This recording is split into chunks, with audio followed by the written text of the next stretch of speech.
참 낯설었던 올해도 벌써 3주가 지났어요. 2020년, 2021년 지우고 다시 쓰고를 몇 번 반복하고 나니까 이제 꽤나 익숙해진 것 같아요. 2021년 요놈, 올해 우리에게 어떤 이야기를 만들어줄지 모르겠지만 빨리 친해질수록 좋겠죠? 열심히 준비한 새해 계획들 아직 스타트 못한 분들도 많으실 텐데 오늘은 뭐라도 시작해보는 건 어떨까요? 안녕하세요. 부동산 꿀모닝 뉴스 부잉부잉 양정입니다. 오늘 월요일 아침에도 지난 한 주간의 부동산 이슈 뉴스들을 챙겨보고 함께 고민해보는 시간을 가져보도록 하겠습니다.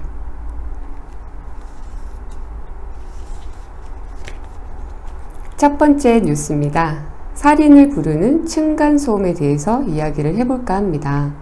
연예인 뉴스에서 이제는 사회 뉴스로 이어지고 있죠. 연예인과 이웃들 간의 층간소음 갈등이 실시간 생중계되기도 했었는데요. 개그맨 유희재, 안정원 부부, 안상태, 조인빈 부부, 그리고 최근에는 이정수 씨의 층간소음도 재조명되기도 했죠. 해외에도 층간소음 이슈는 있어요. 미국 같은 경우에는 공동주택에서 3회 이상 층간소음 신고가 들어갈 경우에는 강제 퇴거시키는 규정이 있고요. 좌식 생활을 하는 일본하고 좀 비교를 할 수 있을 것 같은데 일본의 경우에는 지진이라는 이슈가 있기 때문에 좀 더 견고한 구조가 요구가 되고 있고 그래서 슬라이브 두께가 기본적으로 240mm 이상이어야 돼요. 우리나라보다도 무려 30mm 이상이 두껍죠. 층간소음이 다시 한번 이슈가 되면서 더불어민주당에서는 층간소음에 대한 법안을 내놓기도 했는데요. 불법 시공사에 대한 영업정지와 징벌적인 손해배상 제도를 도입한다는 법안 내용입니다. 잘 사용하고 있는지 감시하겠다라는 거죠. 저 역시도 층간소음에서는 피해자, 피의자 모두 경험을 해봤었는데요.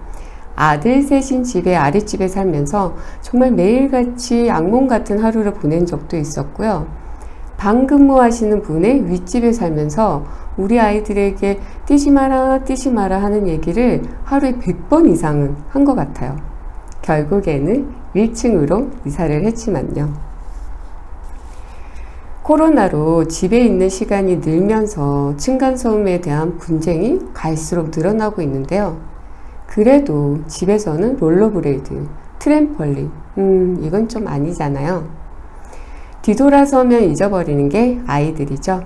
우리 부모들의 작은 관심과 배려가 이웃 간의 평화를 가져올 수 있다는 거 잊지 마시고요.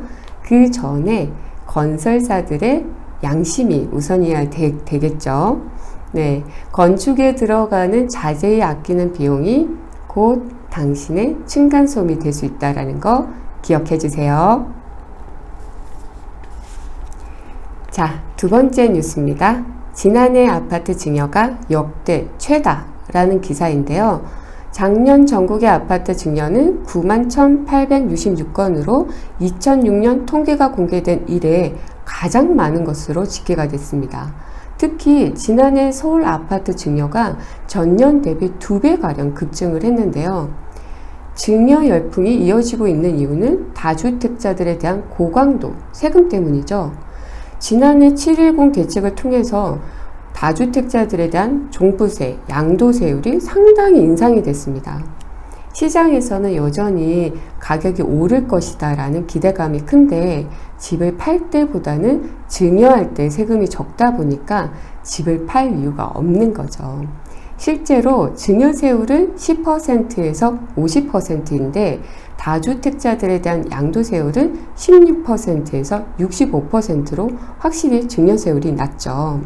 사례를 하나 들어서 말씀을 드리면 2주택자가 5년 전에 15억 원인 아파트를 매입을 해서 양도세 중과 이전인 6월 1일 이전에 17억 원에 매도를 할 경우 양도세가 3억 3천만 원 정도가 나오고 그 이후에 매도를 할 경우에는 4억 정도가 나옵니다. 근데 배우자에게 단수 증여를 할 경우에는 증여세가 2억 7천만 원으로 확실히 세금은 적고 반면에 앞으로 시세 차이도 기대를 할 수 있다라는 거죠.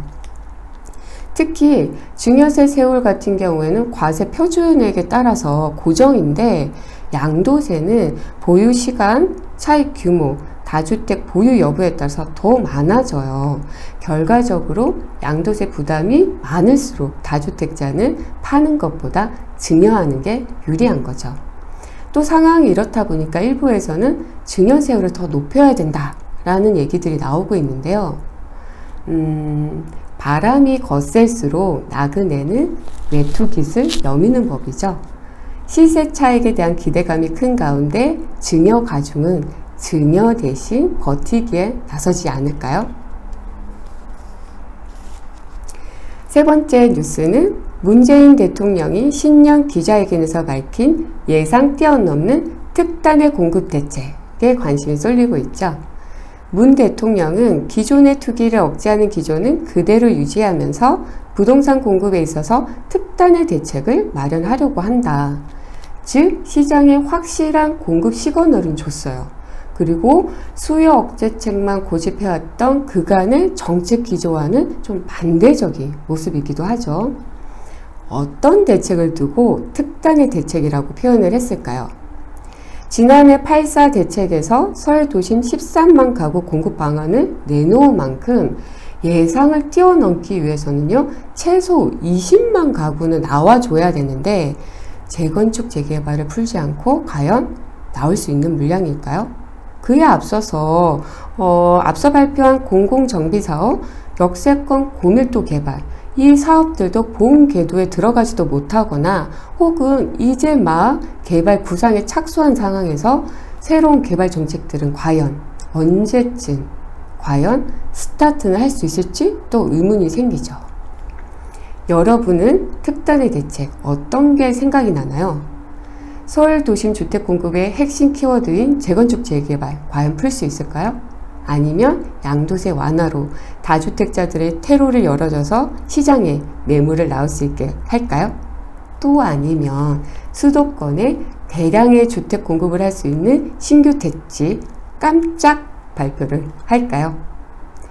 아무튼 그간의 공공 위주 혹은 임대 위주의 공급 대책이라면, 특단의 대책이라 해서 시장에 기대감을 줬다가 기대 이하의 정책이라면 그 파장은 그 이전보다도 더 클 수 있다는 거 기억해 주셨으면 좋겠네요.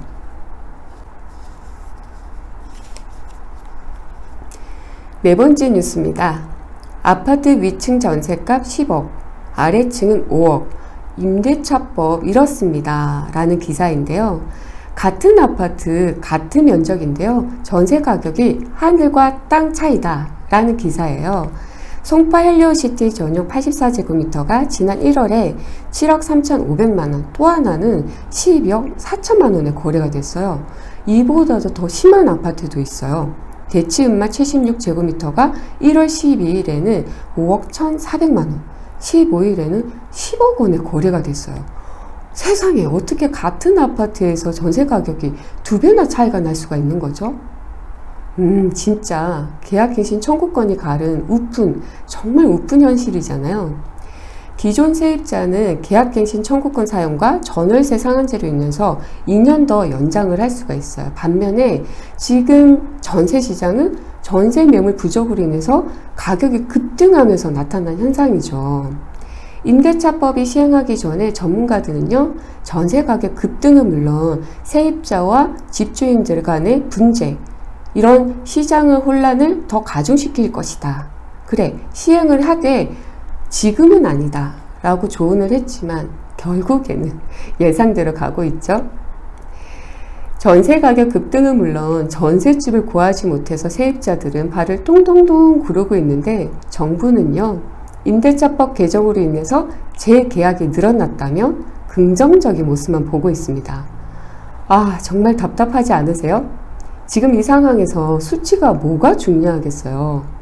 전세 가격 급등으로 인해서 고통받고 있는 세입자들의 현실을 좀 더 직시해야 되지 않을까요?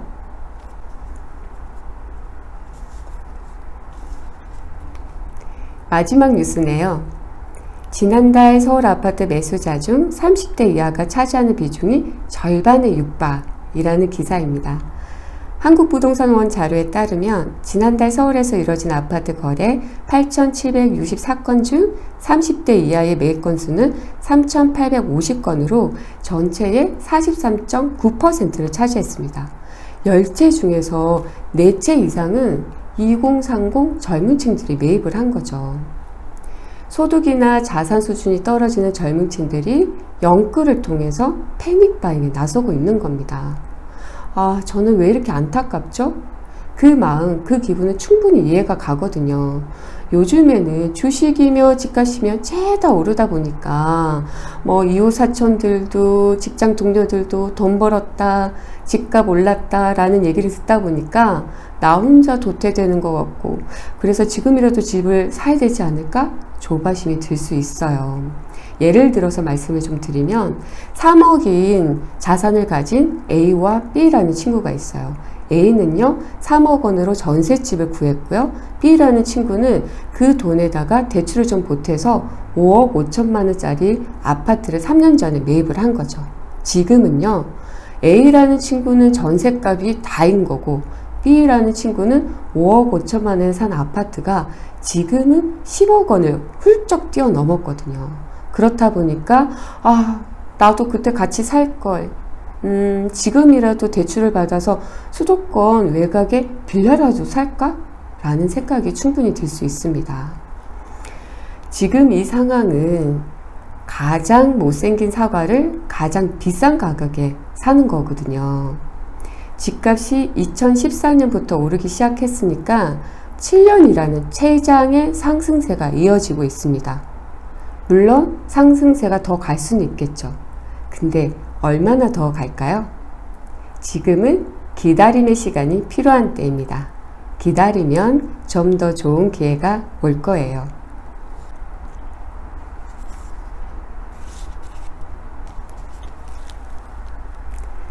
우리가 자주 쓰는 고진감래라는 사자성어가 있죠.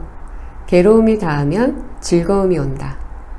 지금은 코로나로 집값으로 많이 힘드시겠지만 조금만 기다리면 더 행복한 날이 올 거예요.